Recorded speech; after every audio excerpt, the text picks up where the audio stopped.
Shalom, kembali kita akan mendengarkan firman Tuhan lewat pelajaran sekolah Sabat dengan judul Kasih Abraham bagi semua orang. Mari kita berdoa. Terima kasih Bapa di sorga, Engkau mengirimkan kami Roh Kudus Tuhan supaya kami boleh mengerti kebenaran firman Tuhan lewat mempelajari sekolah Sabat dan kami boleh praktekkan itu dalam kehidupan kami sehari-hari. Ampun dosa kami dalam nama Yesus Juru Selamat kami. Amin. Saudara yang kasih, bagaimana kasih Abraham bagi semua orang? Kemarin kita sudah mempelajari kualitas yang pertama di dalam kehidupan Abraham, yaitu dia memiliki karunia keramah tamahan. Sekarang ini kasih Abraham bagi semua orang. Dan pada saat kita membaca di dalam Kejadian 18 ayat 16 sampai ayat yang ke-33, di sana kita bisa melihat bagaimana kasih Abraham kepada orang-orang, bahkan kepada orang-orang yang dia tidak kenal secara pribadi. Jadi ini adalah sebuah contoh yang sangat baik bagi masing-masing kita sebagai orang-orang Kristen yang mengaku pengikut Kristus.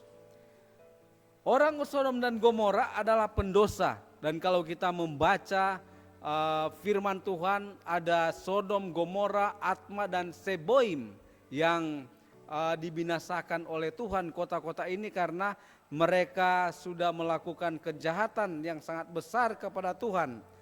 Saudaraku yang kekasih, orang-orang ini atau orang pendosa sangat jauh dari nilai-nilainya, tetapi hati Abraham dipenuhi dengan kasih bagi setiap orang tanpa membedakan ras, jenis kelamin, bahasa, dan agama. Saudaraku yang kekasih, Allah kemudian menyatakan kepada Abraham bagaimana keputusannya untuk memusnahkan kota-kota dari Sodom dan Gomora.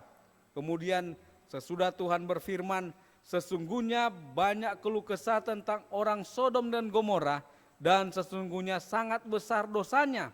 Di dalam Kejadian 18 ayat 20. Saudaraku yang kekasih, Abraham dia adalah seorang yang sangat rendah hati. Sehingga dia mengajukan permohonan kepada Allah. Jauhkanlah kiranya daripada Tuhan untuk membinasakan orang-orang yang benar atau orang-orang yang menurut Tuhan dengan orang-orang fasik. Di dalam Kejadian 18 ayat yang ke-25. Jadi di sana dinyatakan bahwa Tuhan dia adalah hakim yang adil. Dan melalui kasihnya Abraham berharap dia bisa menyelamatkan semua orang yang ada di kota itu. Kota itu bukan hanya mereka yang benar. Dan kita tahu bahwa terjadi dialog antara Abraham dengan Tuhan pada waktu itu. Abraham mengatakan kalau ada 50 orang yang benar, apakah Tuhan akan membinasakan? Tuhan katakan tidak.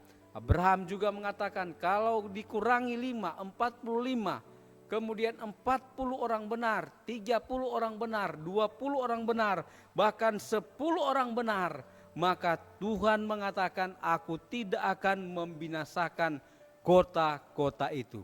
Saudara yang kasih, pada akhirnya tidak ada orang benar yang lebih atau yang berjumlah 10 di kota-kota itu. Akhirnya Tuhan membinasakan dan Abraham dia mengetahui bahwa kasih Allah baginya. Dia memohon kepadanya untuk kepentingan mereka. Dia bersyafaat kepada Tuhan.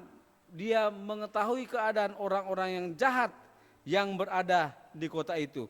Dan Abraham dikatakan bagi Abraham menyelamatkan penduduk kota itu akan memberikan kepada mereka kesempatan untuk bertobat.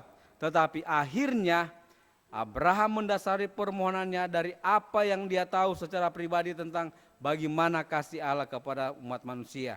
Dia sendiri memiliki kasih yang besar kepada orang-orang berdosa. Dan dia tahu bahwa selama masih ada kehidupan, masih ada harapan bagi keselamatan. Sehingga hamba Tuhan Nyonya White dia mengatakan selagi masih ada harapan, selama orang itu belum menolak Roh Kudus, maka orang itu dijaga oleh malaikat-malaikat atau pesuruh-pesuruh surgawi. Biarlah kasih yang dimiliki oleh Abraham bagi semua orang boleh menjadi bagian kita di dalam kehidupan kita sehari-hari tanpa memandang siapa orang itu, tanpa membedakan ras, jenis kelamin, bahasa dan agama.